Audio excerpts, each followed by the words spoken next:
بسم الله الرحمن الرحيم. السلام عليكم ورحمة الله تعالى وبركاته.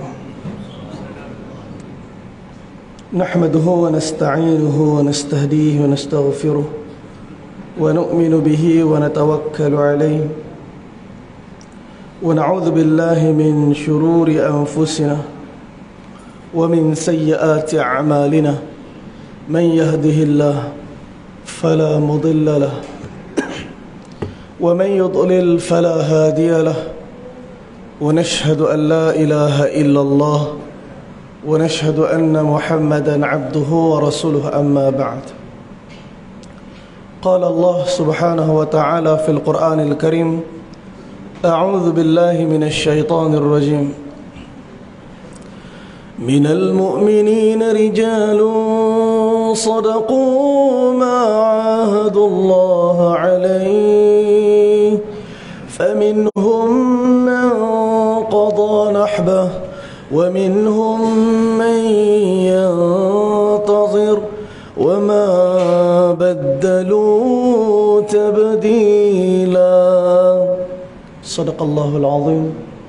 قال رسول الله صلى الله عليه وسلم: من كانت الدنيا همه فرق الله عليه أمره وفقره بين عينين ولم يأتيه من الدنيا إلا ما كتب له ومن كانت الآخرة نيته جمع الله له أمره وجعل غناه في قلبه وأتته الدنيا وهي راغمة أو كما قال رسول الله صلى الله عليه وسلم. Ya, Alhamdulillah, pertama selamanya kita panjatkan syukur kita kepada Allah kerana limpah kurnia kasih sayang Allah Subhanahu wa taala hakikatnya menjadi asbab kita berhimpun tengah hari ini pada bulan Ramadan, yang mana semakin hari semakin meninggalkan kita. Rasa barunya masuk Ramadan. Tengok hari ni dah sekejap lagi dah 19 Ramadan hari. Maghrib nanti dah masuk ke 19 Ramadan. Jadi tuan-tuan, hakikatnya masa yang berlalu begitu pantas. Bukan makin panjang, tapi umur kita makin pendek. Dan Allah Subhanahu wa taala telah menghantar Nabi alaihi wassalatu wassalam, para anbiya, untuk memperingatkan setiap daripada kaum-kaum dia tentang perkara yang sangat besar berkenaan dengan makna kehidupan, ujian di atas dunia dan kampung halaman di negeri akhirat. InsyaAllah tengah hari ini masa pendek, tuan-tuan, kita akan bermuzakarah sedikit berkenaan dengan sebuah peristiwa yang besar yang berlaku pada awal Ramadan yang Nabi dan para sahabat ridwanullahi ajma'in. Tuan-tuan, kita mungkin dah ada pengalaman puasa 30 tahun, 40 tahun, 50 tahun. Nabi kita sallallahu alaihi wasallam ketika awal dakwah baginda di kota Madinah 13 tahun,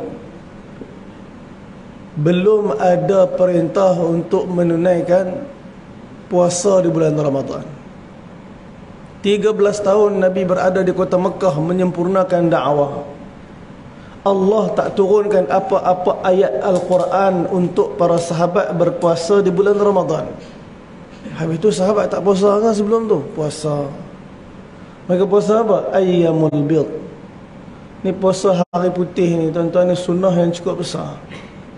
Kerana Nabi mengamalkan, Nabi SAW menyempurnakan puasa hari putih ni setiap bulan daripada bulan-bulan Islam, 13, 14, 15 hari bulan, setiap bulan. Ini sunnah Nabi yang besar. Nabi berpuasa pada hari Isnin, pada hari Khamis. Dan Nabi banyak berpuasa pada bulan Rajab. Tuan-tuan, pada tahun kedua Hijrah, pada bulan Sya'ban, dikala para sahabat ridwanullahi ajma'in, mereka bila berhijrah ke Madinah bukan lepas hijrah aman, damai, tenang, tak buat apa, tuan-tuan. Di Mekah mereka disusah payahkan dalam kerja dakwah, di baling batu. Ada sahabat yang dihempas batu di atas badan dia, Sayyidina Bilal. Ada sahabat yang dibaringkan di atas bara api sehingga belakang dia, darah, daging dia, lemak dia telah memadamkan bara api. Sayyidina Khabbab Al-Arat radhiyallahu anhu. Ada wanita yang disiksa, dicucuk, dibutakan mata dia, Sayyidatuna Zinnirah radhiyallahu anha. Ada keluarga yang dibunuh, disyahidkan ketika awal dakwah Nabi, Sayyidatuna Sumayyah binti Khayyat, Sayyidina Yasir bin Amr radhiyallahu taala anhuma. Ini perjuangan awal dakwah Nabi di bumi Mekah, 13 tahun dengan mujahadah. Tapi tak ada peperangan. Belum ada perintah mengangkat pedang berjihad jalan Allah. Tapi bila Nabi berpindah, berhijrah saja ke kota Madinah, maka telah datang satu lagi kewajiban. Sebelum para sahabat dia hadiahkan dengan Ramadan, dengan puasa di bulan Ramadan, kutiba alaikumul qital wa huwa kurhun lakum, telah diwajibkan ke atas kalian untuk turun berperang. Sebelum kutiba alaikumus siyam, sebelum diwajibkan ke atas kalian puasa, Allah Ta'ala telah memperintahkan para sahabat untuk keluar berjuang di jalan Allah. Wa asa an taqrahu syai'an wa huwa khairul lakum. Dan kata Allah, adakala kamu benci satu benda tapi benda itu baik untuk kamu. Wa asa an tuhibbu syai'an wa huwa syarrul lakum. Adakala kamu sayang satu benda tapi benda itu tak baik untuk kamu. Wallahu ya'lamu wa antum la ta'lamun. Dan Allah tahu apa yang kamu tak tahu. Sebab itu tuan-tuan, turun Al-Quran pada bulan Sya'ban tahun kedua Hijrah. Hadiah untuk para sahabat ridwanullahi ajma'in. Ketika berada di Mekah, tuan-tuan kalau buka Quran, dia sama ada ayat Quran ni Makkiyah atau Madaniyah. Sama ada Al-Quran ayat dia diturunkan di Mekah ataupun diturunkan di Madinah. Dan tak ada Syamiyah, tak ada. Ayat Quran turun kat Syam, tak ada. Tuan-tuan, kalau kita perhati ayat-ayat yang turun di Mekah, kebanyakan ayat ialah perintah untuk mentauhidkan Allah. Jadi ayat berkenaan syariat, berkenaan dengan hukum-hukum fiqh ni kurang turun di Mekah. Dan ketika mana Allah memanggil para sahabat di kota Mekah, daripada ayat-ayat Makkiyah, kebanyakan ayat panggilan ya ayyuhal insan, ya abdi, ya ibadi, panggilan-panggilan wahai manusia, wahai hamba, ya ayyuhan nas. Belum ada lagi panggilan seperti mana panggilan Allah kepada para sahabat ketika mereka di Madinah. Apa dia panggilan? Bila sahabat berpindah saja di Madinah, maka Allah mula memanggil para sahabat dengan panggilan ya ayyuhalladzina amanu, wahai orang beriman. Tuan-tuan, kita pula kalau baca Quran, jumpa ayat ya ayyuhalladzina amanu, pause, berhenti tak? Kalau Quran tu bukan terjemahan, dan kalau kita pun tak faham bahasa Arab, cari Quran terjemahan, ambil berat, highlight sekejap. Sebab bila Allah panggil ya ayyuhalladzina amanu, makna dia ada perintah khusus lepas tu. Jadi kalau kita buka ayat Al-Quran, jumpa ya ayyuhalladzina amanu, maknanya ada perintah khusus. Ya ayyuhalladzina amanu qu anfusakum wa ahlikum nara. Wahai orang beriman, jaga diri kamu, ahli keluarga kamu daripada api neraka. Ya ayyuhalladzina amanu tubu ila Allah taubatan nasuha. Wahai orang beriman, bertaubatlah kepada Allah dengan taubat nasuha. Tuan-tuan, setiap daripada panggilan yang pangkal bermula dengan ya ayyuhalladzina amanu, mana ada ayat penting Allah beritahu khusus pada orang beriman. Ambil perhatian sungguh-sungguh wahai orang beriman. Begitulah pada bulan Sya'ban tahun kedua Hijrah, turun ya Al-Quran. Ya ayyuhalladzina amanu, wahai orang beriman. Kutiba alaikumus siyam, difardukan ke atas kalian berpuasa. Kama kutiba alal ladzina min qablikum, seperti kefarduan ke atas orang terdahulu sebelum daripada kamu. Apa natijah yang Allah nak daripada Ramadan, daripada puasa sebulan ni? La'allakum tattaqun, mudah-mudahan kalian dapat takwa. Bila? Bulan Syaban tahun kedua Hijrah. Sebelum tu, bahkan di saat dan ketika tu, sahabat sedang disibukkan dengan peperangan demi peperangan. Kita selalu kata Badar ni perang pertama dalam Islam. Buat tenang, kita balik kitab surah, kita buka dalam kitab Muallim Madinah, kita akan dapati bahawa sebelum peperangan Badar berlaku beberapa peperangan. Peperangan Abwa, peperangan Buwath, peperangan Rabigh, Zul Usyairah. Tuan-tuan, tengah hari ni kalau nak cerita semua perang ni, insya-Allah kita habis asar ataupun maghrib. Tapi kita potong semua. Saya cuma nak bawa tuan-tuan pergi pada satu perang sebelum Badar dan kita masuk Badar. Sebab perang ni penting. Ghazwah Usyairah berlaku pada bulan Jamadil Awal di penghujungnya. Dan Nabi berada di kampung Al-Usyairah sehingga awal Jamadil Akhir. Apa sebab Nabi memerintahkan 150 orang para sahabat bersiap dengan panji disiapkan oleh Nabi. Nabi bagi kepada Sayyidina Hamzah bin Abdul Muttalib. Tuan-tuan, kita kena faham, bila orang Islam berhijrah ke kota Madinah, meninggalkan bumi Mekah, mereka telah meninggalkan rumah mereka dan harta-harta mereka. Abu Bakar Siddiq telah keluar selai sepinggang. Sayyidina Uthman bin Affan, Abdul Rahman ibn al-Auf, Suhaib al-Rumi, Umar al-Khattab, sahabat ini telah keluar meninggalkan bumi Mekah, meninggalkan harta-harta mereka, rumah-rumah mereka. Apa jadi kat rumah dengan harta yang ditinggalkan? Orang Quraisy, kita kena faham, Arab jahiliah ketika tu, mereka ni penjenayah yang cukup besar. Abu Jahal, penjenayah yang cukup hebat. Bukan kata penjenayah saja, dia pembunuh. Dia telah bunuh Sumayyah binti Khayyat. Dia telah bunuh Sayyidina Yasir bin Amr, bapa pada Sayyidina Ammar. Dia telah siksa Sayyidina Ammar, sehingga Sayyidina Ammar telah mengeluarkan perkataan mendustakan Nabi dalam keadaan terpaksa, yang ayat Quran turun menerima iman dia. Tuan, mereka ni kita kena faham penjenayah yang cukup hebat. Ada seorang nama dia Uqbah bin Abi Mu'ayz. Tuan-tuan ingat nama ni, sebab hari itu saya bawa Jumaat Ziarah Badar. Saya pula lupa nak explain, nak cerita kisah dia ni.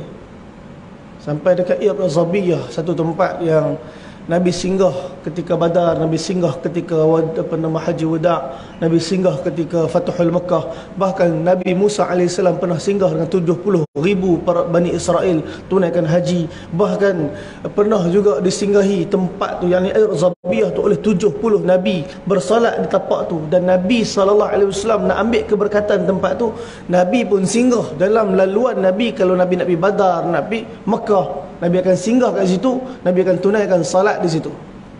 Di mana? Irq Zabiyah. Irq Zabiyah ni daripada kota Madinah lebih kurang 71 km. Tambah lagi 3.6 km, dia akan sampai ke Birrul Rawha. Birrul Rawha ni pertengahan jalan. Ada orang confuse. Kalau tuan-tuan pergi Masjid Nabawi, dalam Masjid Nabawi ada telaga di pintu 22 kat belakang, tapi nak tengok kena selak kapet. Telaga tu nama dia Birha, telaga Ha, milik Abu Talha radhiyallahu taala anhu. Ditanda lagi. Sebab apa ditanda? Sebab Nabi suka minum air telaga tu. Berlaku peristiwa di situ. Abu Talha dengan keimanan, ketakwaan dia, dia pernah solat duha dekat kebun dia. Tuan-tuan, di belakang Masjid Nabawi tu, daripada rumah Nabi, daripada border Raudah tu sampai ke belakang tu ialah kebun Sayyidina Abu Talha radhiyallahu anhu. Dalam tu dulu ada rumah banglo, ada telaga. Telaga tu nama Telaga Ha. Ada orang confuse Telaga Ha dengan Telaga Rawha. Telaga Rawha kat mana? Tengah perjalanan Badar. Tuan-tuan, kalau apa yang saya cakap ni mungkin ada yang tak pernah dengar, tuan-tuan balik lagi, tuan-tuan take note, tuan-tuan tengok Google. Semua gambar tu dekat Google. Ataupun kalau tuan-tuan rajin, tuan-tuan buka saya punya YouTube channel, Saya punya pergerakan perjalanan jejak sirah ni saya rakam, saya letak kat sana. Bukan untuk apa, untuk saya sendiri rujuk lah lepas tu. Tuan-tuan, Nabi singgah di satu tempat yang bernama Irq Zabiyah. Saya lupa nak cerita dekat jemaah, sebab dekat situ ada satu kubur. Nabi singgah kat situ, mereka tanda musalla Nabi di situ. Dan ada satu kubur. Kubur tu tak ditanda pun, tapi kerana daripada percakapan orang ni pun cerita sampai sekarang kita tahu tu kubur siapa. Itulah kubur Uqbah bin Abi Mu'ayth. Jadi saya sampai Rabiah itu, saya pun tunjuklah kubur tu. Saya kata, minta maaf tuan-tuan, ni musalla Nabi, yang depan tu ialah kubur Uqbah bin Abi Mu'ayth. Lepas tu sekali ramai-ramai pergi sana, siap baca Fatihah. Alamak, kata tuan-tuan, sabar. Sebab tuan-tuan baca Fatihah ni, tuan-tuan, Uqbah bin Abi Mu'ayth ni ludah muka Nabi dulu. Uqbah bin Abi Mu'ayth ni antara orang yang banyak menyusahkan Nabi SAW. Bukan sahabat. Dia ni ditawan dalam peperangan Badar, tapi sampai di Irzabiah Nabi buat keputusan untuk bunuh dia kerana teruk penentangan. Dia ni siapa sebenarnya? Uqbah bin Abi Mu'ayth ialah majikan kepada Sayyidina Abdullah bin Mas'ud radhiyallahu anhu. Apa kerja Abdullah bin Mas'ud sebelum masuk Islam? Pengembala kambing. Pagi Abdullah bin Mas'ud akan keluar, bawa kambing Uqbah bin Abi Mu'ayth pergi ke Bukit Al-Jiyad, mengembala di sana. Petang bawa balik kambing, balik masuk kandang. Ini kerja Abdullah bin Mas'ud. Uqbah bin Abi Mu'ayth cuma tengok dia sebagai budak suruhan, dia bukan siapa-siapa. Dia bukan hamba, dia pekerja. Dia beza hamba, pekerja. Pekerja ialah orang yang bayar upah, gaji di atas pekerjaannya. Sayyidina Abdullah bin Mas'ud bukan hamba, dia ialah pekerja. Dia pengembala kambing. Disebut di dalam Hayatus Sahabah, satu hari Nabi dan Abu Bakar Siddiq dah selesai sibuk dengan dakwah, ditentang, dihina, dicaci. Nabi keluar, Nabi sampai di kawasan Bukit Al-Jiyad. Nabi nampak Sayyidina Abdullah bin Mas'ud tengah mengembala kambing. Dan Abdullah bin Mas'ud pun ni, masa tu dia tak ambil bahagian, dia tak ambil pot tentang cerita dakwah Nabi ni, sebab sibuk dia dengan kambing. Yang duduk menentang Nabi siapa dia? Abu Jahal. Yang menentang Nabi siapa? Abu Lahab. Yang menentang Nabi siapa? Abu Sufyan. Menentang Nabi siapa? Semua pembesar-pembesar Quraisy, Umayyah bin Khalaf. Mereka ni ialah orang-orang yang menentang Nabi masa tu di Darun Nadwah, Parlimen Quraisy. Hari-hari sibuk Parlimen Quraisy cerita macam mana nak hancurkan dakwah Nabi. Abdullah bin Mas'ud terlibat? Tak terlibat. Dia terlibatkan kambingnya. Tuan-tuan, Nabi habis selesai dakwah hari tu, Nabi penat, Nabi keluar. Dan Nabi nampak dia sedang gembala kambing. Nabi tanya dia, Nabi kata, wahai Abdullah, kalau ada susu kambing sikit untuk kami minum. Abdullah belum Islam masa tu. Dia kata, minta maaf, ini kambing bukan aku punya. Ini kambing cuma di bawah jagaan aku tak boleh bagi. Masya Allah. Nabi kagum dengan sifat amanah dia ni. Belum masuk Islam, sifat amanah tu dah ada pada diri Sayyidina Abdullah bin Mas'ud radhiyallahu ta'ala anhu. Nabi kata, kalau macam tu wahai Abdullah, ada tak apa mana-mana kambing betina yang belum, yang masih darah lah, yang belum pernah beranak, belum pernah mengandung? Maka Abdullah telah tunjuk satu kambing. Tuan-tuan, Sayyidina Abu Bakar Siddiq ni orang yang paling faham mansyah Nabi. Dia beza mansyah dengan talab. Talab ni keinginan. Mansyah ni bila Nabi nakkan sesuatu, Nabi tak payah tanya, dia tahu dah Nabi nak apa. Ni sifat Abu Bakar Siddiq. Abu Bakar Siddiq tak perlu tunggu arahan Nabi. Kita ada anak yang kita kena benda, kita kena suruh pun dia buat. Dan kita ada anak yang kita tak suruh pun, dia tahu kita nak apa, dia dah buat sebelum kita suruh.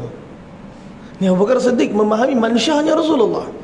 Satu hari masa Nabi minta je kambing betina tu, Abu Bakar Siddiq dah cari batu. Cari batu yang melekuk supaya boleh tadah susu. Abu Bakar Siddiq seolah tahu dah Nabi nak buat apa ni. Ternyata Nabi pergi dekat kambing tadi, Nabi tepuk tempat susu kambing tu, bismillah. Tempat kambing tu tiba-tiba mengembang dan menitik-nitik susu keluar. Nabi telah perah susu kambing tadi.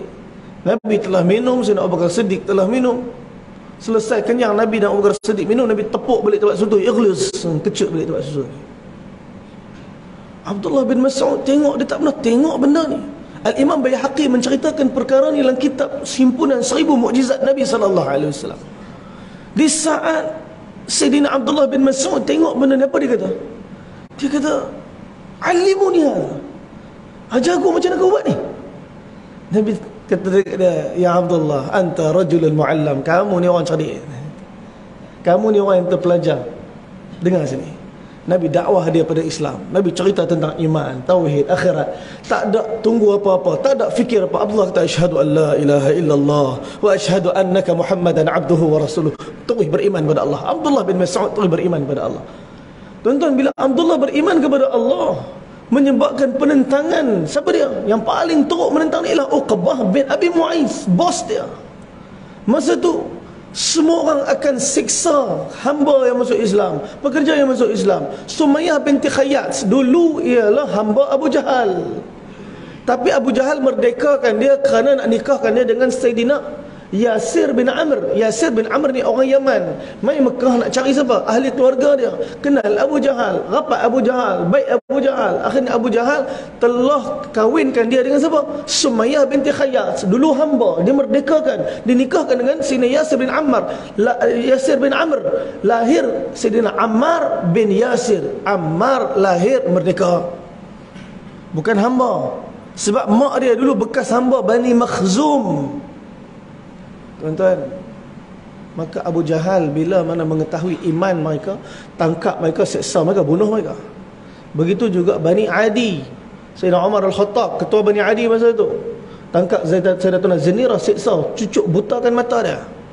Dan begitu dengan Khabbab Al-Arat dan sahabat-sahabat, semua diseksa. Tapi Abdullah bin Mas'ud ni, dia cerdik. Daripada awal dia masuk Islam, dia tak pernah berenggang dengan Nabi SAW. Mana ada Nabi itu dia. Dia sentiasa berada di rumah Arqam ibni Abi Arqam. Tak ada satu ayat Quran melainkan semua di bawah pengetahuan dia. Tak ada satu ayat Al-Quran melainkan dia tahu kenapa ayat itu turun, di mana ayat itu turun, bila ayat itu turun, kerana siapa ayat itu turun. Semua di bawah pengetahuan dia. Sebab tu Nabi kata, kalau kalian nak dengar Al-Quran dibaca seperti ia diturunkan, maka dengarlah Al-Quran dibaca seperti mana bacaan Ibnu Ummu Abd, Abdullah bin Mas'ud. Kalau dia baca Quran macam Jibril ajar Nabi baca Quran. Ini Abdullah bin Mas'ud. Sebab tu Nabi kalau duduk dengan Abdullah bin Mas'ud, Nabi kata, ya Abdullah, iqra' alayya, tolong baca Quran, aku nak dengar. Abdullah kata, ya Rasulullah, aqra'u alayka wa alayka unzila. Aku baca Quran untuk Tuhan, sedangkan Al-Quran Allah turunkan kepada Tuhan. Nabi kata, inni uhibbu an asma'ahu min ghairi. Aku rindu nak dengar Al-Quran itu dibaca selain daripada aku. Wahai Abdullah, bacalah. Kata Abdullah, kerana Nabi nak dengar aku baca Quran, faqara'tu suratun Nisa, aku telah baca surah An-Nisa hatta balagtu, sampai pada ayat fa kaifa idza ji'na min kulli ummatin bi syahid wa ji'na bika ala haula'i syahida. Nabi kata, berhenti. Fara'aitu 'aina ya Rasulullah sallallahu alaihi wasallam tahmilani. Aku tengok mata Nabi bergenang, mengalir, menangis. Nabi sallallahu alaihi wasallam dengar bacaan ni. Tuan-tuan, surah apa Nabi Sayyidina Abdullah bin Mas'ud baca? Surah An-Nisa. Sampai ayat apa? Fa kaifa idza ji'na min kulli ummatin bi syahid. Bagaimana keadaan kalian di akhirat nanti? Setiap kaum akan dibawa oleh Allah saksi ke atas mereka. Wa ji'na bika ala haula'i syahida. Kamu wahai Muhammad akan jadi saksi untuk setiap daripada umat kamu. Nabi akan jadi saksi salat kita, tuan-tuan. Nabi akan jadi saksi puasa kita, zakat kita, haji kita, dakwah kita, ta'lim kita, ibadat kita, khidmat kita, semua amalan kita yang menjadi saksi di akhirat nanti ialah Nabi yang sedang runsing, yang sentiasa risaukan keadaan kita. Dunia Nabi risau, wafat Nabi risau lagi. Tuan-tuan, sebab tu Uqbah bin Abi Mu'ayth ni teruk penentangan dia pada Nabi. Tuan-tuan, dalam peperangan Badar, Abdullah bin Mas'ud ikut peperangan ni. Tuan-tuan, kita balik saat pada Zul Ushairah sebelum kita pergi pada Badar. Zul Ushairah tujuannya ialah untuk sekat kafilah Abu Sufyan. Seluruh harta yang orang Islam tinggalkan di kota Mekah telah dirampas oleh orang Quraisy, orang musyrikin. Maka himpun seluruh harta ni, mereka bagi pada Abu Sufyan supaya Abu Sufyan bawa pergi ke Syam, jual barang-barang ni. Berita ni sampai kat Nabi. Kafilah Abu Sufyan meninggalkan bumi Mekah, bergerak ke Syam. Maka Nabi telah siapkan 150 para sahabat. Ini pasca peperangan Badar. Berlaku bila? Jamadil Awal, penghujung dia. Maka Nabi bergerak daripada Madinah sehinggalah lebih kurang 230 km Nabi sampai di sebuah kampung. Nama kampung tu Al-Ushayrah, kampung Bani Mudlij. Bila Nabi sampai di sana bersama 150 orang para sahabat, mereka kata, "Ya Muhammad, Abu Sufyan, kafilah dia dah lajak dah, kalian lambat sikit maknanya intercept tu tak bertemu dengan Abu Sufyan. Nabi sampai lambat tempat tu. Jadi Abu Sufyan dah lajak ke depan. Nabi kata, kalau macam tu tak apalah, kita akan atur rancangan yang lain. Nabi tak terus balik. Nabi tinggal di kampung Ushayrah sebentar. Nabi salat di sana hatta ada peristiwa yang berlaku. Sayyidina Ammar bin Yasir meriwayatkan, ketika kami berada di sana, aku dan Sayyidina Ali karramallahu wajhah, kami duduk dan tengok Bani Mudlij mereka gali pergi. Tengah tengok gali pergi mengantuk, kami duduk atau tidur. Tiba-tiba Nabi datang. Aku dengar kata Ammar, Nabi sebut, Qum ya Abu Turab, qum. Bangun, bapak tanah, bangun." Abu Turab ni siapa dia? Rasulullah. Minta maaf, Sayyidina Ali. Sayyidina Ali dipanggil Abu Turab, bapak tanah. Sebab apa? Diceritakan dia tidur masa tu, dia berguling kanan kiri, muka penuh dengan tanah. Bila Nabi kejut, dia bangun, dia pun bangun. Bila dia bangun, Nabi bagi tahu, "Wahai Ali, inginkah aku khabarkan kepada kamu dua golongan yang paling celaka?" Sayyidina Ali dengar Nabi tanya, Nabi beritahu dua golongan yang paling celaka. Yang pertama ialah Uhaymar, golongan yang telah membunuh untanya Nabi Saleh. Kaum Thamud dekat mana? Al-Ula, Madain Saleh, yang hari ni ramai orang Malaysia pakat-pakat ada pergi ziarah ni. Tempat azab di mana kaum Thamud mereka telah membina apa? Rumah mereka. Mereka telah tebuk gunung-gunung, mereka telah tebuk batu-batu, mereka telah tebuk tempat itu menjadi rumah-rumah mereka. Kalau pergi sana, tuan-tuan, hari ni rumah-rumah tu mereka dah jadikan hotel. Tuan-tuan boleh booking.com. Booking.com. Tuan-tuan nak masuk dekat dalam Madain Saleh tu kena bayar 90 riyal tiket masuk, tuan. Bas akan bawa tuan-tuan pergi dalam. Dekat dalam tu hotel bayar lagi, tuan-tuan. Masya Allah, pakat-pakat bayar nak duduk kat tempat azab. Nabi lalu situ. Nabi lalu bila masa nak pergi perang Tabuk. Apa Nabi buat? Nabi kata kat sahabat, tundukkan pandangan kalian, jalan laju-laju, menangislah kerana tempat ni dulu Allah azab. Siapa dia? Umat Nabi Saleh, kaum Thamud. Mereka berbangga dengan kekuatan mereka. Mereka boleh tebuk batu dan mereka boleh hidup dalam batu. Mereka boleh hidup dalam bukit, mereka boleh hidup dalam gunung. Allah nak hancurkan keingkaran mereka. Allah nak balikkan mereka kepada Allah. Allah hantar Nabi Shu'aib, Nabi Saleh, dan Allah Ta'ala perintahkan Nabi Saleh untuk dakwahkan mereka. Mereka ingkar kepada Nabi Saleh. Mereka kata kekuatan mereka, kehebatan mereka, mereka boleh hidup dalam batu. Allah nak tunjuk kehebatan Allah. Kalian hidup dalam batu, Allah mengeluarkan kehidupan daripada batu. Daripada batu Allah keluarkan unta hidup. Batu yang tak hidup keluar unta hidup. Bukan kata keluar unta, unta yang keluar tu bunting. Allah. Apa kaum Nabi Saleh buat kat unta? Bunuh, tuan-tuan. Dah lah tak beriman, melihat mukjizat di depan mata mereka, bunuh unta tu lagi. Allah beritahu kecelakaan. Nabi kata mereka ialah golongan umat yang celaka kerana mereka mengingkari Nabi mereka. Mereka mengingkari mukjizat Allah, mereka mengingkari perintah-perintah Allah. Ingkar kepada Nabi, kecelakaan kepada seluruh umat. Tuan-tuan, Nabi Saleh AS ni golongan pertama. Golongan kedua sebenarnya, Nabi pergi dekat Sayyidina Ali. Nabi pegang, Nabi angkat tangan Nabi SAW, Nabi letak di antara kening Sayyidina Ali. Nabi kata, golongan kedua wahai Ali yang celaka ialah yang akan bunuh kamu nanti, yang menyebabkan darah akan mengalir sehingga membasahi janggut-janggut kamu. Nabi pegang janggut Sayyidina Ali. Ternyata Sayyidina Ali memerintah 4 tahun. Sayyidina Ali ni cerdik, tuan-tuan. Zaman Rasulullah pusat pemerintahan Islam Madinah.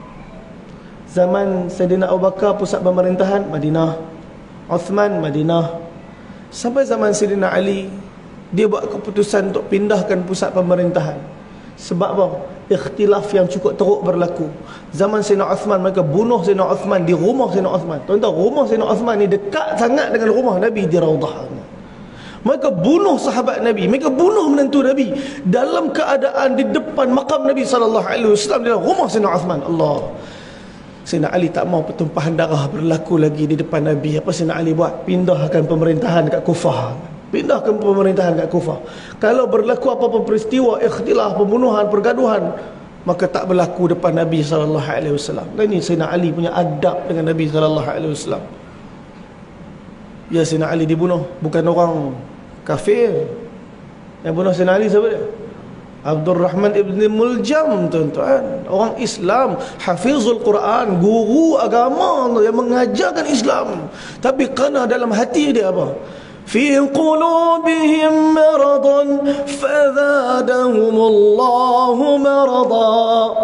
Dia ada orang bukan tak tahu agama, tapi dia tahu. Tapi dalam ni yang masalah, penyakit ni. Dengki orang, tak perhati dengan orang. Dia bunuh Sayyidina Ali karramallahu wajhah, ditetak kepala Sayyidina Ali, tuan-tuan. Allah.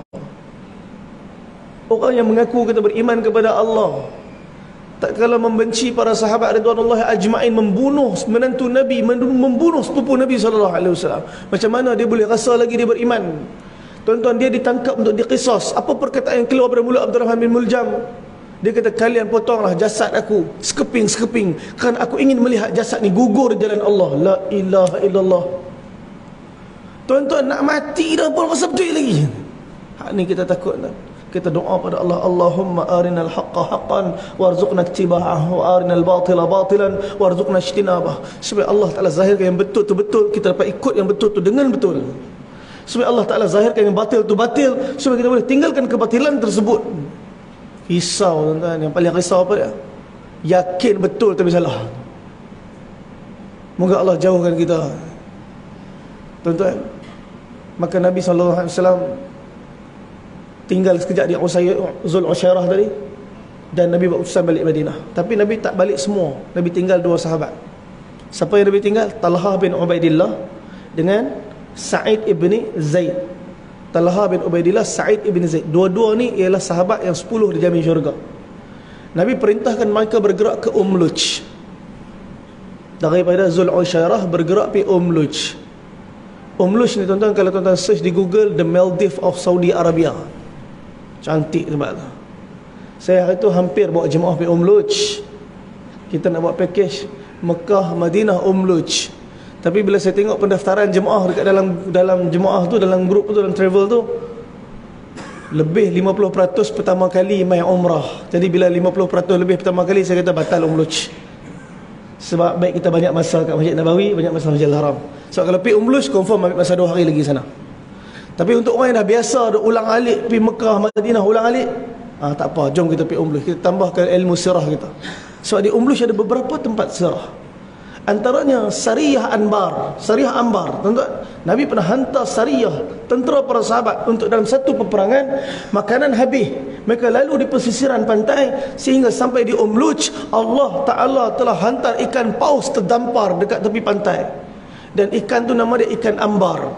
Sahabat telah potong ikan ni, bawa jadi bekalan makanan sampai selesai perang, bawa balik lagi ikan tu dikeringkan, Nabi pun boleh makan kat Madinah. Peristiwa Sariyah Ambar berlaku kat mana? Luj. Tuan-tuan, kalau balik ni buka Google Luj. Kita Saudi, saya minta maaf, tuan-tuan, ada makcik-makcik kita saja tanya soalan cepu cemas, apakah ibu negara Saudi? Dengan yakin mereka jawab Mekah, tuan-tuan. Mekah. La ilaha illallah, makcik. Mekah bukan ibu negara Saudi. Ibu negara Saudi mana? Riyadh. Riyadh tu apa dia? Riyadh tu Najd. Najd apa? Tanah Yamamah. Antara tempat yang kuat menentang Nabi SAW. Riyadh dulu, kan? Tapi daripada sana asbab dakwah Nabi, Raja Yamamah Sayyidina Sumamah bin Uthal masuk Islam. Tuan-tuan, Nabi hantar 2 sahabat pergi Luj. Di sebuah wadi ada satu nama Wadi An-Nakhbar. Di situ ada satu rumah. Dalam Sahih Bukhari disebutkan nama sahabat tu Kush Al-Juhani. Jadi 2 sahabat ni, Talha bin Ubaidillah dengan Sayyidina Sa'id ibn Zaid, mereka duduk dekat rumah Kush Al-Juhani. Untuk apa? Mereka dihantar oleh Nabi sebagai mata-mata. Nak tunggu bila? Tunggu berita kafilah Abu Sufyan patah balik bila? Sebab hari tu nak masa Abu Sufyan pergi, intercept tak jadi. Sekarang ni Abu Sufyan dah balik, dah berniaga, dah untung. Keuntungan tu dia akan bawa balik ke Makkah untuk diagih-agihkan sesama mereka. Maka Nabi kata, wahai Talha, wahai Sa'id, kalian tunggu di sana, dapatkan berita kafilah Abu Sufyan, kita akan intercept waktu mereka balik pula. Maka berapa lama? Jamadil awal, Jamadil akhir Nabi balik, Rejab, Sya'ban. So 2 bulan sahabat ni tunggu dekat Luj, dekat Wadi An-Nakhbar. Kami tahun lepas pergi Luj, naik GMC. Disangkakan 4-wheel drive kita sewa. Bukan. Masuk padang pasir tuan-tuan, tenggelam. Tayar tenggelam. Kita orang Malaysia tuan-tuan, biasa dah tayar tenggelam dalam lumpur ni. Kita pun letak macam-macam batu lah, apa-apa lah. Makin letak tuan-tuan, makin tekan minyak, makin tenggelam dia. Inna lillah. Rupanya padang pasir ni tak macam lumpur. Jadi apa yang berlaku, kami kat sejam tuan-tuan, tak tahu nak buat apa. Orang Malaysia semua 4 orang penunjuk jalan, tak ada kan. Kami pandai-pandai sendiri. Allah hantar 2 badui datang, tak cakap apa, datang tengok tayar dah tenggelam separuh, dia terus buka angin, buang habis angin tayar, dia suruh tolak, start enjin, baru naik. Kami lega, alhamdulillah dah dapat keluar. Jadi kita pun cari petrol pump nak isi balik angin. Jadi nak pergi petrol pump tu kena lalu jalan tar. Tuan-tuan bayangkan jalan kempeh, tayar tak ada angin, atas tar. Sampai dekat petrol station nak isi angin, bengkak habis semua tayar tuan-tuan. Oh, jam kata, aduh bengkak ni, tayar kita sewa ni. Tuan-tuan, alhamdulillah dekat Saudi tayar dia tak mahal macam kat Malaysia. Kami tukar 4 biji tayar 5,000 rial tuan-tuan. Allah kata, sewa dah mahal, tukar tayar lagi kan. Inilah harga dia. Tuan-tuan, dekat mana? Wadi An-Nakhbar di Luj, di rumah Kush Al-Juhani radhiyallahu anhu. Lepas duduk sampai bulan Sya'ban, lepas balik ke mana? Ke Madinah. Lepas dapat berita bahawa Abu Sufyan dalam perjalanan balik dari Syam. Nabi kata, sekarang kita buat persiapan. 313 orang bersiap untuk apa? Untuk intercept kali kedua kafilah Abu Sufyan. Apa tujuannya? Nak ambil harta Abu Sufyan rampas untuk kita, untuk diambil balik hak kita. Orang Islam punya hak, harta orang Islam, duit orang Islam. Tuan-tuan, 313 orang yang dalam kepala otak mereka pergi bukan untuk perang. Pergi mana? Pergi untuk ambil harta mereka balik. Kafilah Abu Sufyan dalam 50 orang. Kafilah Abu Sufyan dalam 50 orang.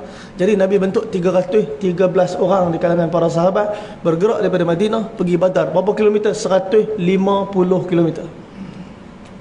Bulan Ramadan, tahun pertama diperintahkan oleh Allah untuk para sahabat puasa. Tahun tu juga untuk pergi perang.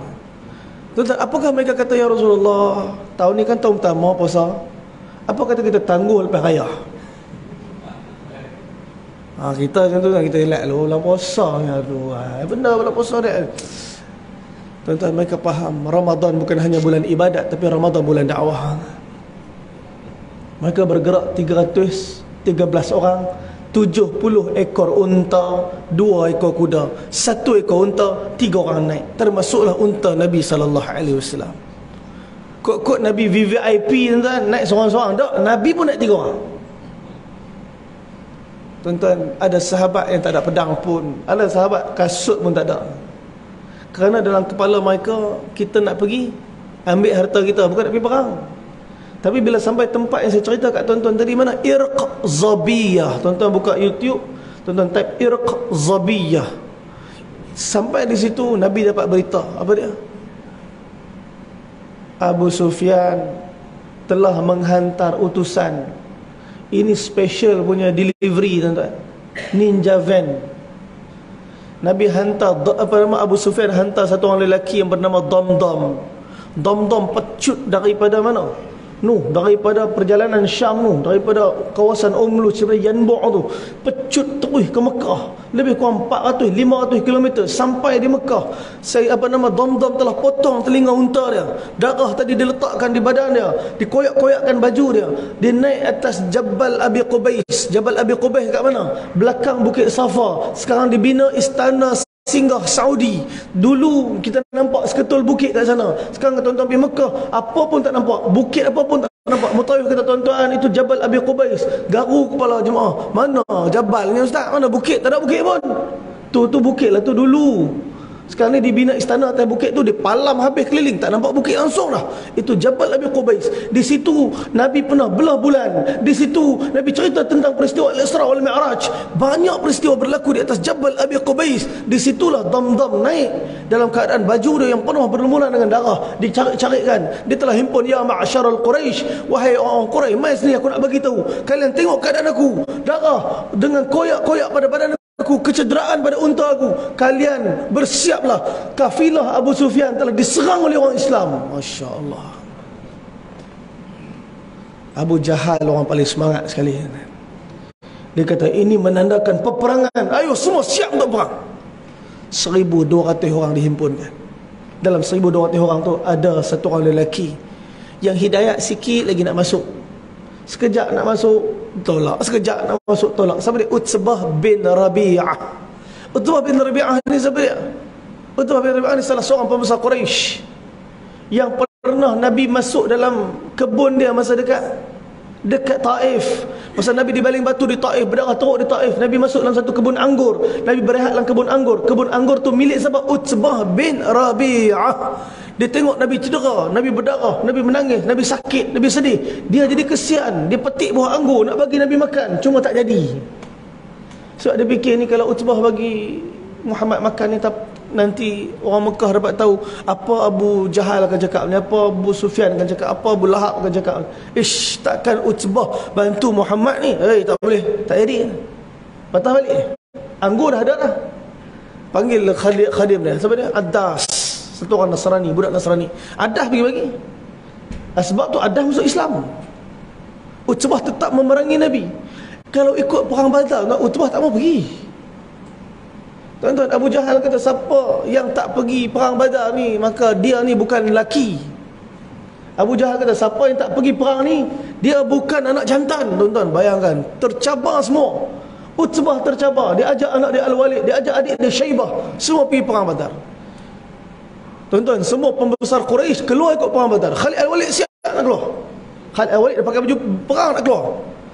Abu Jahal kata, Khalid, kau nak pergi mana ni?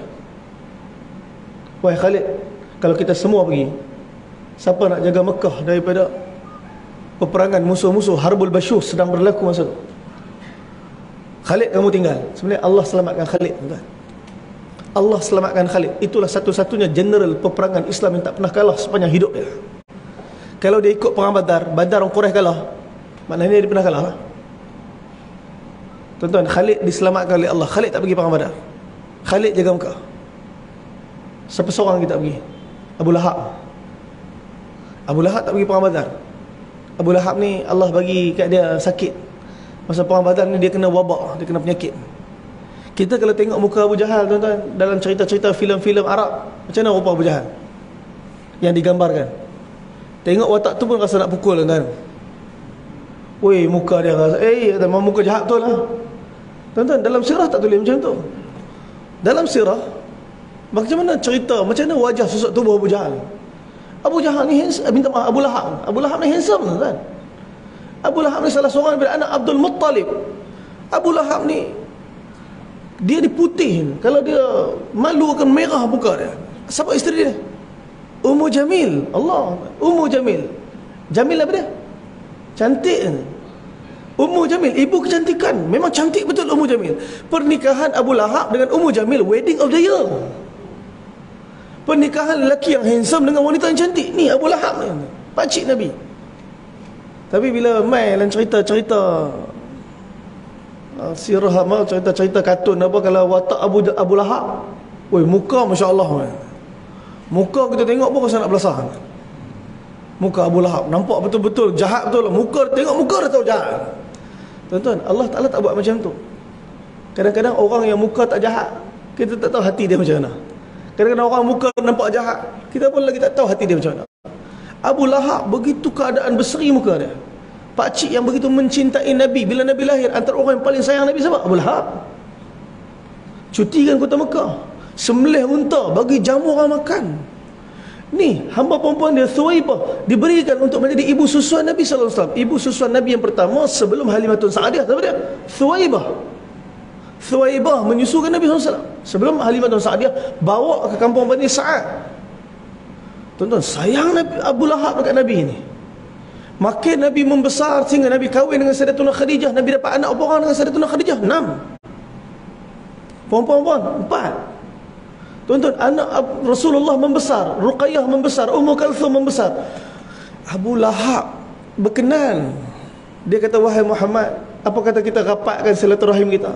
Dan sekarang ni Nabi anak saudara Abu Lahab. Sekarang ni apa kata kita rapatkan jurang persaudaraan kita? Aku nak masuk meminang 2 anak perempuan kamu untuk 2 anak lelaki aku. Anak lelaki Abu Lahab apa dia? Yang pertama Utbah bin Abi Lahab, yang kedua Utaibah bin Abi Lahab. Dinikahkan dengan siapa? Ruqayyah binti Rasulullah, Ummu Kalthum binti Rasulullah. 2 anak Abu Lahab nikah dengan 2 anak Rasulullah. Tuan-tuan, sekarang ni Nabi dengan Abu Lahab makin apa? InsyaAllah sayang Abu Lahab dengan Nabi. Sampai bila? Sampailah wahyu turun. Sampailah Nabi mula buat dakwah, ajak manusia pada Allah, ajak manusia pada iman, ajak manusia pada akhirat. Maka penentangan bermula daripada situ. Abu Lahab yang tadinya sayangkan Nabi, sekarang bertukar menjadi benci Nabi. Ummu Jamil kata, wahai Abu Lahab, macam mana Allah boleh angkat dia jadi Nabi, patut engkau jadi Nabi? Sampai macam tu. Bila Nabi panggil berhimpun di Bukit Safa untuk ajak Bani Hashim beriman kepada Allah, apa Abu Lahab buat? Abu Lahab kata, untuk ni kau himpunkan kami wahai Muhammad. Dia ambil batu nak baling kat Nabi sallallahu alaihi wasallam. Turun ayat Quran, tabbat yada abi lahab wa tabb. Celaka kata Allah kepada 2 tangan Abu Lahab. Bukan tu ya. Wa imra'atuhu hammalatal hatab. Isteri dia pun sama juga. Ummu Jamil pun terlibat dalam penentangan pada Nabi. Tuan-tuan, dalam perang Badar, semua orang pakat pergi perang Badar. Abu Lahab pergi tak? Tak pergi. Abu Lahab ni dia pengecut jugalah.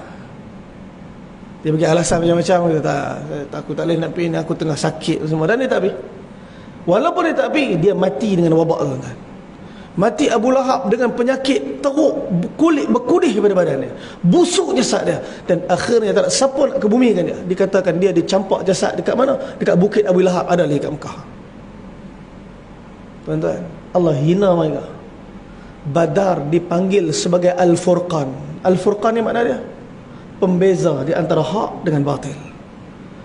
Perang Badar dipanggil Al-Kubra, yang besar. Padahal yang ikut perang Badar ramai tak?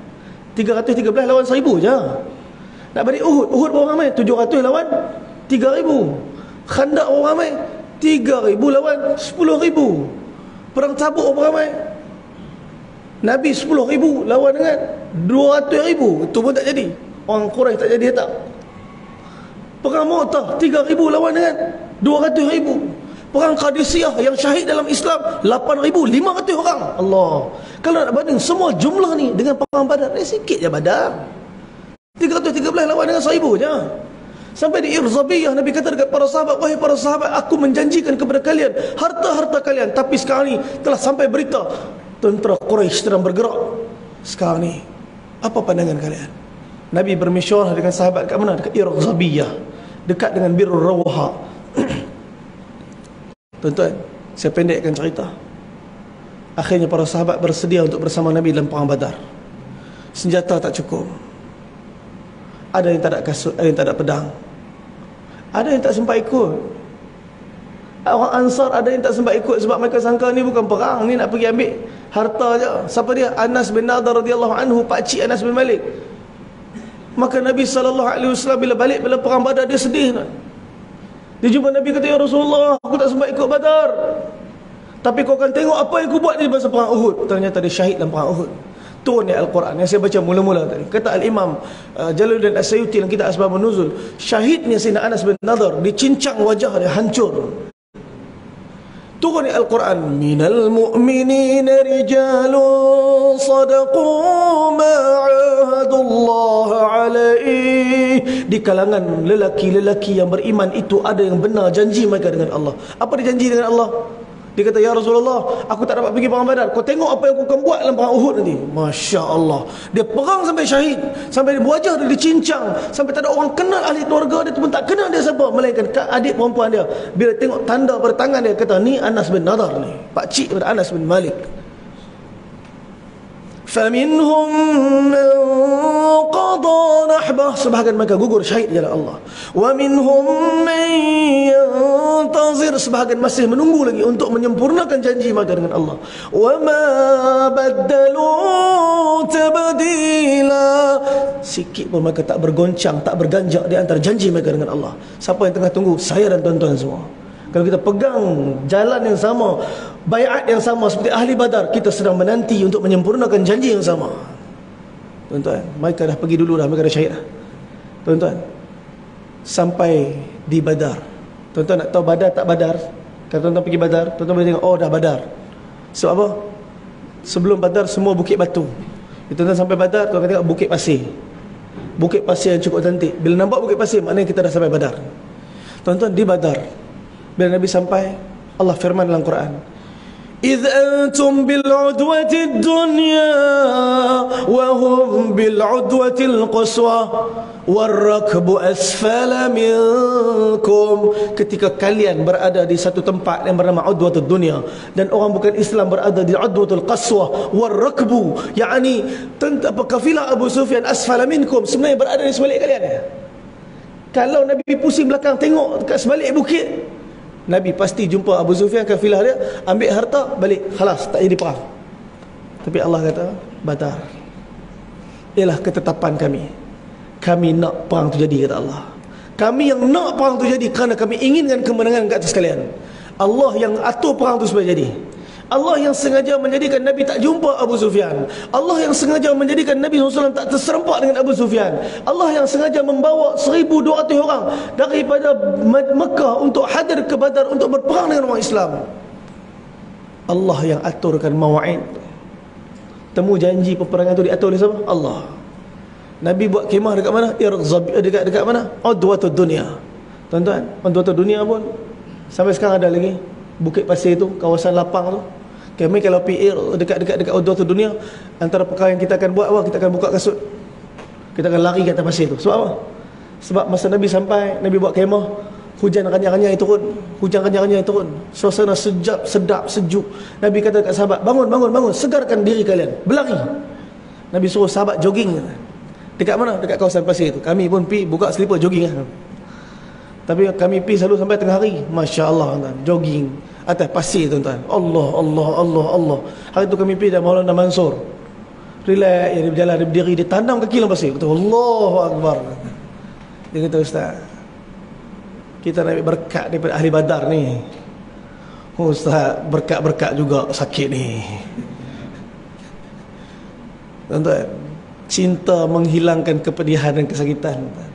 Tak ingat dulu kekasih kita pernah ada kat sini, ya Allah, menghilangkan segala kegundahan, kesakitan, melainkan yang ada cinta dan kerinduan. Tuan-tuan, satu orang sahabat yang bernama Hubaib bin Munzir mai jumpa Nabi, kata, ya Rasulullah, bina kemah di sini wahyu Allah ke cadangan kepada Tuan? Nabi kata, aku cadangkan kita bina kemah di sini. Hubaib kata, ya Rasulullah, aku cadangkan kalau kita ke depan sikit, kita bergerak ke depan sikit, di kawasan sana ada telaga-telaga. Aku cadangkan kita kuasai telaga-telaga tu agar memberi kelebihan lebih pada kita terhadap orang Quraisy. Nabi terima cadangan Hubaib bin Munzir. Maka Nabi pindah daripada Udwatul Dunia, Nabi pergi ke satu tempat yang berdekatan dengan medan perang. Kawasan tu banyak telaga. Di situ Nabi bina kemah. Maka tapak kemah tu hari ini dibina masjid. Masjid tu nama dia Masjid Arish. Dah setahun masjid tu renovate. 2 minggu lepas saya pergi, pun renovate lagi. Tak boleh masuk. Saya kata, lama betul renovate dia ni. Bukan bina baru, renovate, tuan-tuan. Kita nak masuk dalam tu, nak salat. Sebab apa? Di dalam tu ada ditanda tempat Nabi SAW bersalat di sana. Sepanjang malam Nabi berdoa dengan tangisan, sehingga Abu Bakar Siddiq kata, ya Rasulullah, dah lah, Allah mesti dengar doa tu. Ya Rasulullah, cukuplah. Nabi doa dengan doa yang macam-macam. Nabi kata, wahai Allah, seandainya kau tak menangkan tentera ni, aku khawatir kau takkan disembah lagi atas muka bumi ini. Tuan-tuan, sepanjang malam Nabi doa. Semua sahabat nyenyak tidur, Nabi seorang yang tak tidur. Kita kalau tahu esok nak perang, malam ni boleh tidur kan? Oh, kalau kita tahu esok nak kena serang kan, malam ni tak ada siapa tidur kan? Sebab risau esok boleh jadi hari terakhir kita tengok muka bumi ni. Tuan-tuan bayangkan, ahli Badar tidur semua. Allah bagi kepada mereka sakinah, ketenangan, ketenteraman. Yang tak tidur Nabi seorang ya, munajat, doa. Jibril turun janjikan kepada Nabi, ya Rasulullah, Allah janji menang. Lega tuan-tuan. Di sebelah kafir, ada siapa dengan orang kafir? Iblis. Iblis telah menyerupai muka satu orang sahabat yang masa itu belum Islam lagi. Apa dia? Suraqah bin Malik. Iblis kata, jangan risau, aku bersama kamu, aku janji kemenangan kepada kamu. Masya Allah. Tuan-tuan, ternyata peperangan Badar berlaku. Bila perang berlaku, tuan-tuan, Allah Ta'ala telah hantar kepada Nabi. Ketika Nabi angkat tangan, ya Allah, kemenangan yang kau janjikan kepada kami, ya Allah, kemenangan yang kau janjikan kepada kami, ya Allah. 313 orang sahabat tanpa senjata yang lengkap. Ada yang tak ada pedang. Uqashah bin Mihsan tak ada pedang, tuan-tuan. Nabi ambil pelepah tamar, Nabi campak dekat dia. Dan kitab Al-Isabah diceritakan ketika mana Uqashah bin Mihsan sambut saja pelepah tamar yang diberikan oleh Nabi tadi, yang dicampak oleh Nabi tadi, pedang tukar jadi pedang. Dan dia guna pedang tu dalam perang Badar, perang Uhud, perang Khandaq, dan semua peperangan yang dia pergi dan dia ikut lepas tu. Mukjizat Nabi, mukjizat zahir. Peperangan berlaku, Nabi doa, ya Allah, kemenangan yang kau janjikan kepada kami. Allah turunkan 3,000 malaikat, lengkap berkuda, berserban. Tuan-tuan, 3,000 malaikat turun. Tak selesai, Allah standby lagi 2,000. Tuan-tuan, berapa ramai tentera Quraisy? 1,000 orang. Asal yang datang berapa? 1,200 orang. 1,200 orang datang. Abu Sufyan pergi jumpa Abu Jahal. Bila dah lepas daripada Nabi, dia pergi jumpa Abu Jahal. Wahai Abu Jahal, dah cukup, patah balik. Hatta selamatlah. Abu Jahal kata, hatta selamat, tapi aku tak nak orang Islam selamat. Ini hari kita akan hancurkan mereka. Abu Jahal kerah nak perang juga. Abu Sufyan ajak balik. Bila Abu Sufyan ajak balik, 200 orang ikut balik, tinggal 1,000 orang. 1,000 lawan dengan siapa? 313 para sahabat. Tuan-tuan, berapa para malaikat turun? 5,000 malaikat. 3,000 tambah 2,000. Allah Ta'ala boleh buat, tuan-tuan. Ingat tak Nabi Lut AS? Apa berlaku pada umat Nabi Lut? Cukup Jibril, ya tuan-tuan, cukup Jibril, hujung sayap angkat kelangkuk, habis semua. Satu kota mati semua. Allah boleh buat tak pada tentera Quraisy macam tu di Badar? Boleh. Tapi Allah nak muliakan mereka. Allah nak beritahu, kalian berperang bukan hanya kalian ada dalam peperangan ni, tapi bersama dengan kalian ada Allah dan tentera-tentera Allah. 5,000 malaikat bersama kalian. Ada sahabat kata, kami angkat pelepah tamar, kami hayun, pelepah tamar tu tak kena lagi, musuh kepala putih dah. Keajaiban demi keajaiban berlaku dalam peperangan Badar, tuan-tuan. Pada bulan Ramadan, Nabi puasa. Ni antara orang tanya soalan ni, puasa dalam Badar. Tuan-tuan, bila Nabi sampai Zabiah, Nabi minum. Maknanya Nabi buka puasa. Sahabat bila tengok Nabi buka puasa, sahabat buka puasa, sebahagian buka, sebahagian tak. Dan Nabi tak kata yang berbuka, yang tak berbuka supaya berbuka tak. Nabi cuma minum. Sahabat kalau berbuka, berbuka, tak berbuka tak apa. Sebab tu ada sahabat yang masih berpuasa dalam perang Badar. Siapa dia antaranya? Sayyidina Abu Ubaidah Al-Jarrah. Semua peperangan dalam bulan Ramadan dia puasa. Abu Ubaidah Al-Jarrah sikit pun tak terkesan. Begitu, dan Nabi pun tak kata apa. Nabi sayang Abu Ubaidah. Apa kata Nabi? Abu Ubaidah Al-Jarrah, likulli ummah amin wa aminu hadhihi al-ummah Abu Ubaidah Al-Jarrah. Setiap umat ada pemegang amanah dia. Pemegang amanah umat ni, kata Nabi, Abu Ubaidah Al-Jarrah. Begitu hebat orang dia. Dalam perang Badar, tuan-tuan, Abu Ubaidah Al-Jarrah, dia ni antara pemain pedang yang cukup hebat. Ramai orang kalau berdepan dengan dia akan lari, tak jadi perang. Sebab tahu lawan Abu Ubaidah hantar nyawa. Ramai orang tak mau berlawan dengan Abu Ubaidah. Tapi kata Abu Ubaidah dalam perang Badar, ada satu orang lelaki, aku ke kanan, dia ke kanan. Aku mengelak daripada dia. Aku ke kiri, dia ke kiri. Aku ke depan, dia ke depan. Aku ke belakang, dia ke belakang. Akhirnya aku terpaksa angkat pedang aku, kata Abu Ubaidah. Aku tebas dia, jatuh, mati dia. Tuan-tuan tahu tak siapa? Al-Jarrah, bapak dia sendiri. Dia terpaksa tebas bapak dia sendiri. Tuan-tuan tahu tak, inilah harga Islam. Mahal agama ni, sehingga sahabat terpaksa tebas ahli keluarga dia sendiri. Sayyidina Abu Hudzaifah radhiyallahu anhu, tuan-tuan, siapa dia? Ni Utbah bin Rabi'ah saya sebut tadi, yang pemilik kebun anggur kata Taif tu. Dia bila perang Badar ni bermula dengan duel 3 lawan 3. 3 orang yang keluar wakil tentera musyrikin, siapa dia? Utbah bin Rabi'ah, Syaibah bin Rabi'ah, Al-Walid bin Utbah. 3 orang. Mereka keluar, mana wakil daripada tentera Islam? 3 orang daripada Ansar keluar. Utbah kata, kalian siapa? Kami tak kenal. Kalian orang Ansar, kalian orang Madinah, kami hormati kalian. Kami nak daripada kami sendiri. Mana orang Quraisy? Maka Nabi kata sebenarnya, Hamzah keluar, pakcik Nabi. Ali keluar, sepupu Nabi. Ubaidah bin Harith keluar. Siapa dia? Sepupu Nabi. Dua orang sepupu Nabi, seorang pakcik Nabi. Tuan-tuan, peperangan berlaku 3 lawan 3. Hamzah bunuh lawan dia, Sayyidina Ali bunuh lawan dia. Ubaidah bin Harith dicederakan oleh Utbah bin Rabi'ah. Ditebah kaki, tuan-tuan, darah keluar memancut. Datang Sayyidina Hamzah, tebah Utbah, mati syahid, mati Utbah. Tuan-tuan, mati Utbah. Tuan-tuan bayangkan, Utbah bin Rabi'ah ada anak yang masuk Islam, dan anak tu ada dalam peperangan dalam pihak Nabi, pihak Islam. Siapa dia? Abu Hudzaifah bin Utbah. Abu Hudzaifah bila tengok bapak dia keluar, pakcik dia keluar, adik dia keluar, dia jadi Allahu Akbar, kalian ni, aku sayang yang hampir hidayat masuk pada kalian, macam mana kalian boleh dulu? Allah. Abu Hudzaifah risaukan keselamatan bapak dia, pakcik dia, adik dia. Ternyata 3 orang ahli keluarga dia akan berdepan dengan 3 orang ahli keluarga Nabi. Tuan-tuan, kalau kita macam mana?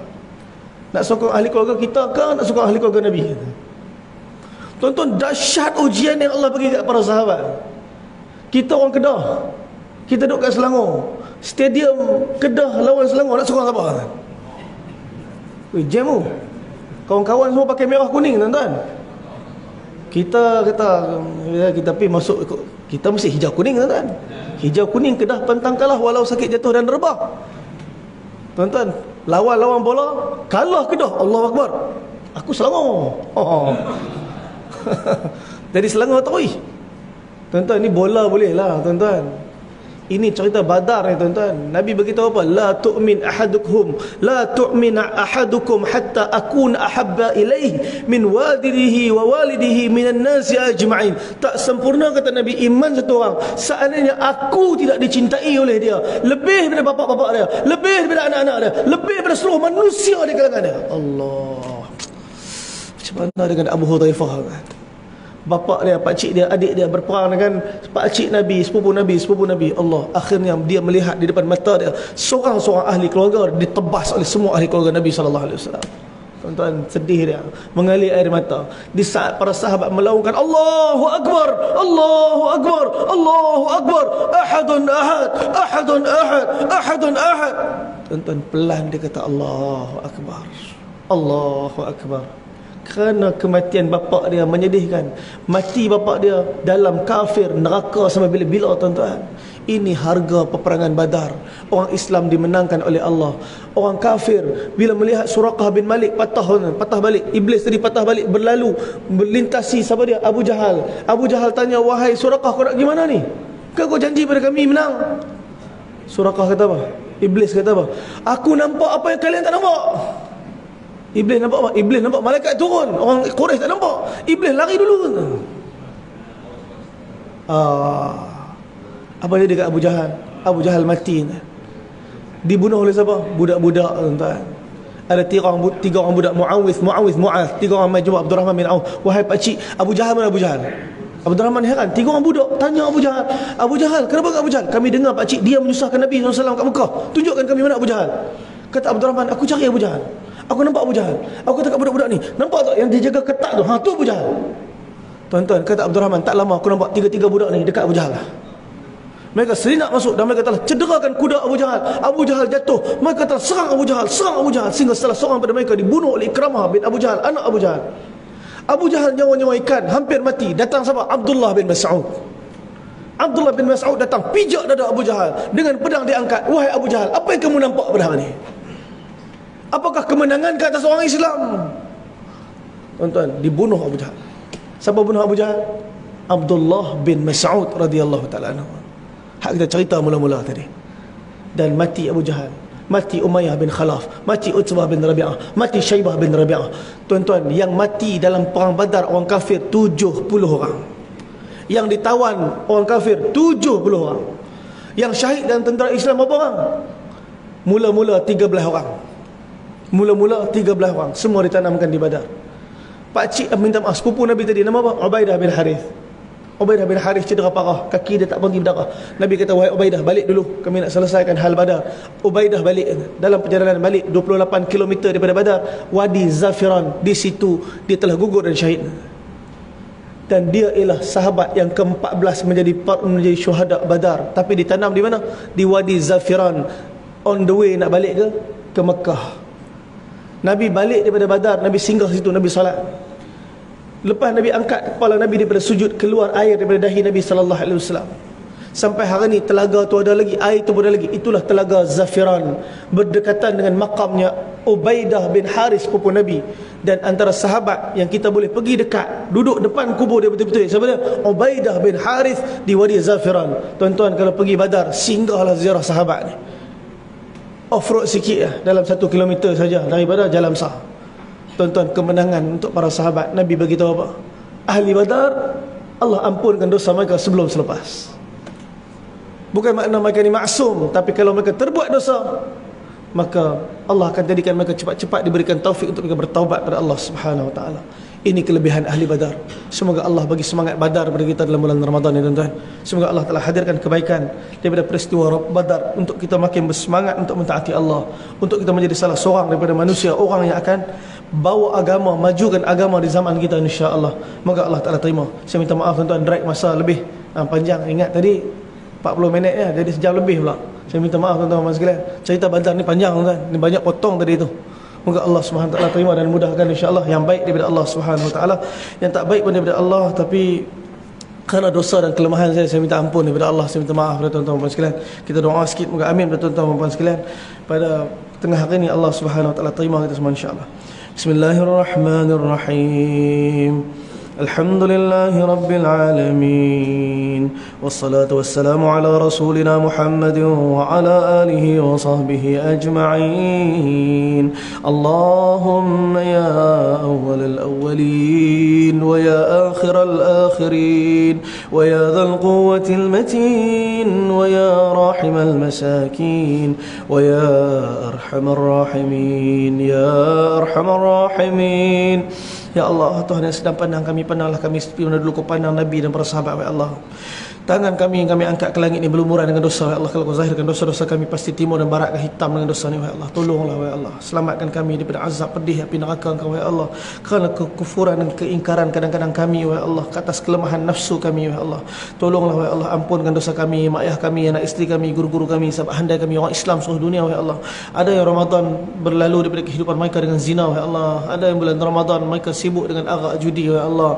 Ada yang bulan Ramadan sibuk dengan maksiat dan dosa, ya Allah. Tolonglah, ya Allah. Bagi taufik untuk setiap orang Islam taubat pada Engkau, ya Allah. Jadikan Ramadan sebagai sebuah bulan yang pengakhiran, yang akhir, yang Kau telah bersihkan kami dari segala dosa-dosa kami, ya Allah. Tolong, ya Allah. Jadikan Ramadan kali ini paling baik untuk kami, sehingga Kau tingkatkan amal kami, Kau hadiahkan takwa pada kami, yang menjadi asbab Engkau selesaikan seluruh masalah dunia dan akhirat kami. Kami tak pandai, ya Allah. Kami jahil, kami bodoh, kami hina, kami cuma hamba Kau Tuhan kami, ya Allah.